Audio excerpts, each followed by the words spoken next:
What if I told you the 2026-27 Toyota FJ Cruiser might be the one? SUV that looks like a toy, drives like a tank, and still confuses people in parking lots. Yeah, sounds weird, right?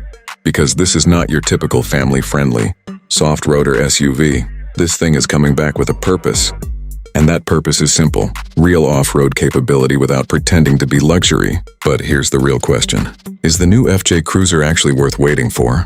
Or is it just another nostalgia play by Toyota? Let's break it down. Honestly, no hype. First thing you notice, design.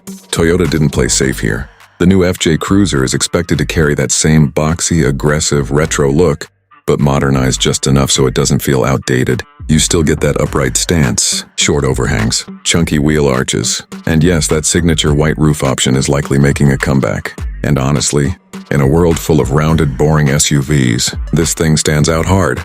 But let's be real for a second. This design is not for everyone. Some people will love it instantly. Others will say, what even is this shape?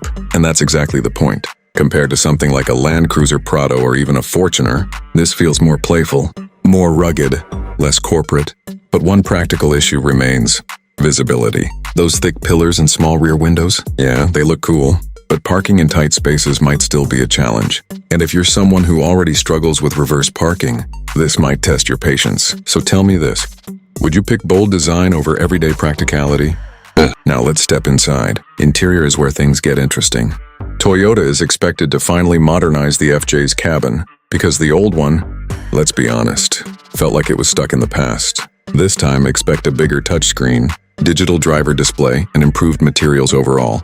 But don't expect luxury like a Lexus. This is still an FJ, meaning you'll likely get durable plastics, rubberized surfaces, and easy-to-clean materials. And honestly, that's a good thing, because if you're buying this SUV, chances are you're not worried about soft-touch dashboards. You're worried about mud, sand, and maybe even snow. The seats are expected to be more supportive this time, especially for long drives. And that matters, because off-road trips are not always short. Space-wise, it should be decent. Front seats, comfortable and commanding. Rear seats, still a bit tight, especially with those rear hinge doors. Yeah, those doors are cool, but practical? Not always. Getting in and out in tight parking spots can be awkward. Families with kids might find it annoying over time. Cargo space should be usable, especially with seats folded down. So again, this SUV is making you choose: comfort or character? Now let's talk about what really matters: engine and performance. Toyota hasn't officially confirmed everything yet, but expectations point towards a 2.4L turbocharged engine, possibly even a hybrid variant. And honestly, that's a smart move, because the old V6 was powerful, but not exactly fuel-friendly. This time, Toyota will likely aim for better efficiency, without sacrificing too much performance. Expect somewhere around 270 to 300 horsepower, but more importantly, strong torque. Because off-roading is not about speed, it's about pulling power. And yes, a proper 4R4 system is almost guaranteed. Not the fake AWD stuff. We're talking low-range gearing, locking differentials, serious capability. Compared to something like a Ford Bronco or Jeep Wrangler, the FJ will likely be more reliable, slightly less hardcore, but more livable. And that balance matters. Because let's be honest, no one wants to get stranded in the middle of nowhere with a broken SUV. Driving experience, let's break it down. City driving first. This is not where the FJ shines. It's tall, wide, and feels a bit bulky in tight traffic. Turning radius might not be the best. Fuel economy in city? Average at best. Ride quality? A bit stiff. You'll feel bumps more than you would in a soft crossover. So if your daily routine is just office, traffic, and short errands, you might start noticing its limitations.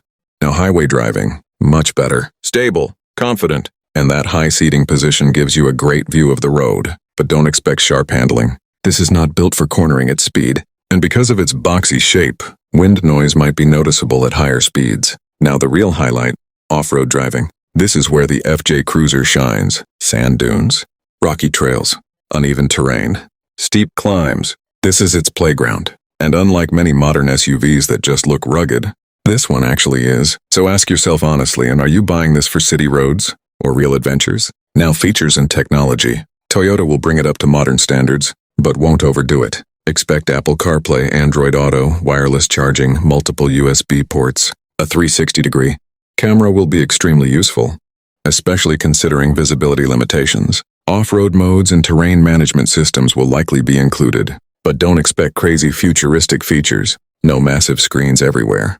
No complicated controls. Everything should feel simple, functional, and easy to use. And that's actually a strength. Because when you're off-roading, you don't want distractions. Safety. Toyota is known for reliability and safety. Expect full Toyota Safety Sense package, adaptive cruise control, lane assist, emergency braking, blind spot monitoring, and strong body structure as well.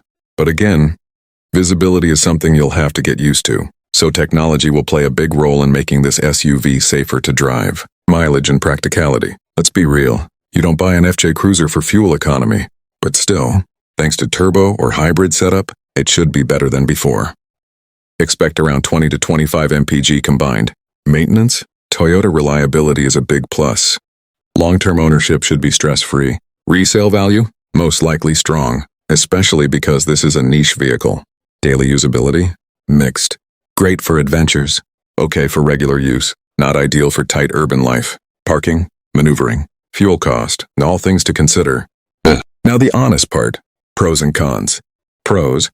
Unique design. You won't see many like it. Real off-road capability. Reliable engine and build quality.